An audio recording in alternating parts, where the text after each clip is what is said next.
میں اب ذکر کروں گا مکرم رانا نعیم الدین صاحب ابن مکرم فیروز الدین منشی صاحب کا، جن کی وفات ہوئی تھی۔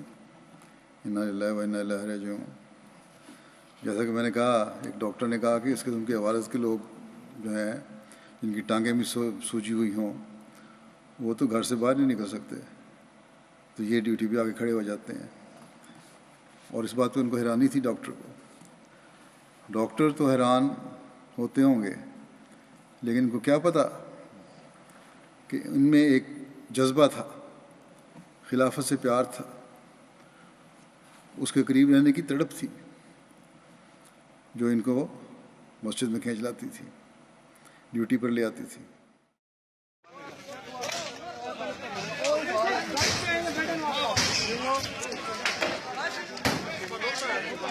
یہ بڑی ایک عجیب کہانی۔ ماہد میجر صاحب کا منڈا، ایک عبد القدیر تے نثار، یہ تین ڈیوٹی سے تھے۔ تہجد کی نماز پڑھ رہے تھے پر نمازی کوئی نہیں تھا آیا۔ جب میں حضرت سلام پھیریا ہی نہیں 2 نفل پڑھ کے، تو پھر میں دیکھا تو بندے بندے اتنے ہو گئے رکشیاں تے آ کے، تے انہاں نوں قدیر نوں تے نثار نوں پکڑ لیا انہوں نے۔ 30-32 بندے مسجد دے اندر آ گئے اور 30-32 بندے باہر سے گئے، ہجا ہور آ رہے تھے قافلے دی صورت مولوی۔ کہندے آج سب کو مٹا دینا، انہاں دے گھراں نوں بھی ساڑ دینا۔ تو انہوں نے کلمہ مٹانا شروع کر دیتا اور گینتیاں بیلچے مارنے شروع ہو گیا پہ منار ٹالو۔ جب کلمہ منانے سے گھوڑیاں بن کے کوئی سیڑھیاں لا کے انہوں نے کم کیتا، تو میں ایک ہوائی فائر کیتا۔ ہوائی فائر تے وہ کہنے یہ جے پٹاکیاں نوں اسی دیکھیا ہویا، اسی نہیں کدی بھی ڈراں گے۔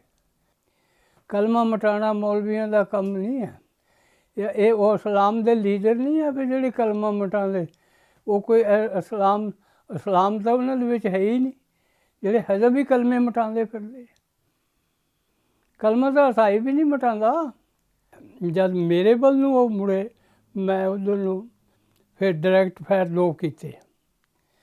2 ڈائریکٹ فائر کرنے دے نال 2 بندے تو موقع دے مر گئے، ایک زخمی ہو گیا، اور زخمی نوں لے کے نٹھ گئے۔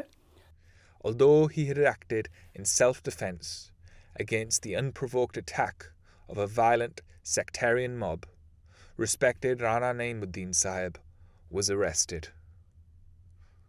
Worse, several notable Ahmadi Muslims who, far from being present, knew nothing of that morning's events, were also charged by Pakistan's unjust anti-Ahmadiyya authorities. ایک تھاਣੇਦਾਰ ਸੀਗਾ، ਉਹ ਕਹਿੰਦਾ ਵੀ ਤੂੰ ਗਿਆ ਕਿਉਂ ਨਹੀਂ؟ 3 ਘੰਟੇ ਬਾਅਦ ਅਸੀਂ ਪੁਲਿਸ ਆਈ ਆ। 3 ਘੰਟੇ ਤੋਂ ਬਾਅਦ ਪੁਲਿਸ ਆਣੇ ਦੇ ਬਾਵਜੂਦ ਤੇ ਦੁਨੀਆ ਤਾਂ ਕਿਤੇ ਦੀ ਕਿਤੇ ਪਹੁੰਚ ਜਾਂਦੀ, ਤਾਂ ਫਰਾਰ ਕਿਉਂ ਨਹੀਂ ਹੋਇਆ؟ ਮੈਂ ਕਿਹਾ ਮੈਂ ਇਸ ਕਰਕੇ ਫਰਾਰ ਨਹੀਂ ਹੋਇਆ ਤੇ ਫਿਰ ਤੁਸੀਂ ਪਤਾ ਨਹੀਂ ਕਿਹਨੂੰ ਪਕੜ ਲੈਣਾ। Pakistan is already under the grip of an anti-Ahmadiyya dictator.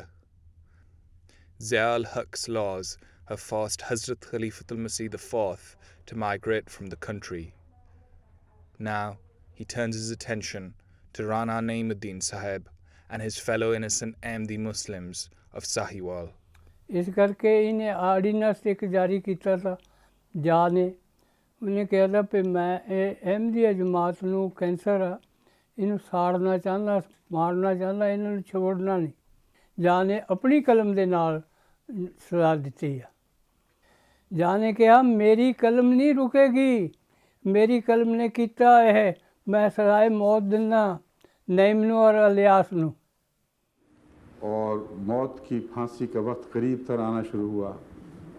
بہت سے لوگ مجھے گھبرا کے لکھتے رہے کہ اب تو اتنا وقت رہ گیا، اب تو اتنا وقت رہ گیا۔ بس وہ ضیاء جس نے چند احمدی معصوموں کی جان لینے کی قسم کھا رکھی تھی، جس کا یہ خیال تھا کہ میرے قلم کا لکھا مٹایا نہیں جا سکتا، اور اپنی طرف سے ان معصوم اسیران راہ مولا کی گردنیں وہ پھانسی کے پندے میں پھنسا بیٹھا تھا، خود اس کی جان خدا کی تقدیر کے چنگل میں آ کر اس طرح ہلاک ہوئی کہ اس کے جسم کا ذرہ ذرہ اڑ گیا۔ پھر وہی گھبراہٹ کے خط آنے شروع ہوئے، پھر تکلیف کی خبریں آنے لگیں، اور لوگوں کا خیال تھا کہ ٹھیک ہے موت کی سزا سے تو بچ گئے، مگر قید سے رہائی کی کوئی صورت دکھائی نہیں دیتی۔ اس قدر بزدلی پائی جاتی ہے پاکستان میں کہ کوئی وہم بھی نہیں کر سکتا تھا کہ ان مولویوں کے خونی چنگل سے خدا تعالیٰ ان کو باہر نکال لے گا۔ ان کے لیے دل ترسا کرتا تھا، کوئی امید کی صورت دکھائی نہیں دیتی تھی۔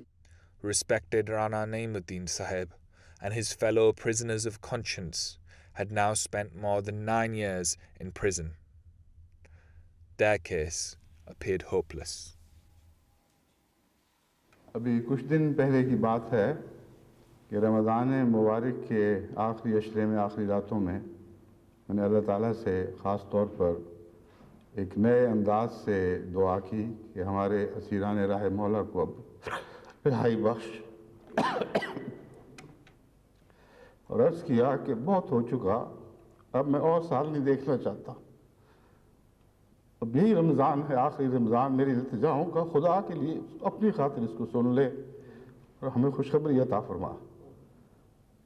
اور ایک ہفتہ ابھی نہیں گزرا کہ آج فون پر اطلاع ملی ہے کہ اللہ تعالیٰ نے ان کو آزادی بخش دی ہے۔ عظیم احسان ہے، ایک عجیب نشان ہے اللہ تعالیٰ کا۔ آج میں نے افریقن کے ساتھ میٹنگ میں صرف اشارتاً یہ کہا تھا کہ خدا نے ایک بہت بڑی خوشخبری عطا فرمائی ہے، اس لیے میں آپ کو مٹھائی کھلا رہا ہوں، اور آپ کے لیے بھی میں نے مٹھائی تیار رکھی ہوئی ہے، لے آؤ یہیں۔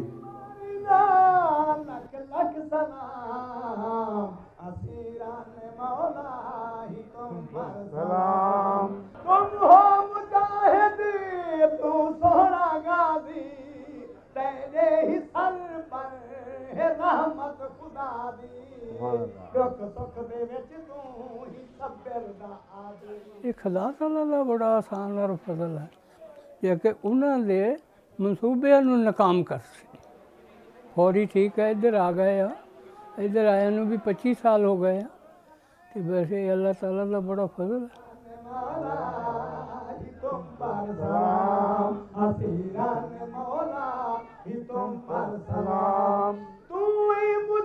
کچھ اسیران راہ مولا ہیں جن کو اللہ تعالیٰ نے موت کے چنگل سے نکال کر حیرت انگیز اعزاز کے طور پر آج ہمارے درمیان لا کھڑا کیا ہے۔ ان کو سینے سے لگا کر دل ٹھنڈے ہوتے ہیں، مگر وہ 10 سال کا عذاب کا عرصہ جنہوں نے گزارا ہے اس کا تصور بھی ابھی تک بھیانک ہے۔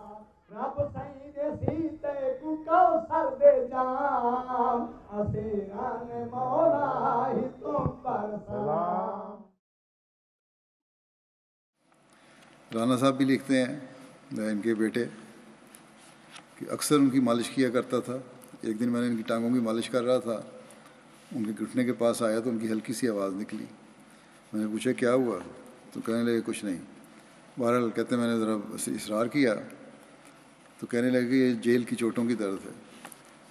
ہمیشہ صبر اور تحمل کا مظاہرہ کیا، اور جیل میں جب مارا جاتا ہے بڑا ظالمانہ طریقے سے پاکستانی جیلوں میں مارا جاتا ہے، اور ان سے بیان لینے کی کوشش کی جاتی تھی کہ چونکہ تم اپنے خلیفہ کے باڈی گارڈ رہے ہو اس لیے انہوں نے تمہیں یہ کام کرنے کے لیے بھیجا ہے کہ اس طرح مسلمانوں کو مارو، اور مجبور کرنے کی کوشش کی گئی کہ جماعتی عہدیداران کا نام لیں کہ ان کے کہنے پر انہوں نے یہ کارروائی کی ہے۔ مگر آفرین ہے اس شیر دل پر جس نے نظام جماعت پر ذرا برابر بھی آنچ نہیں آنے دی۔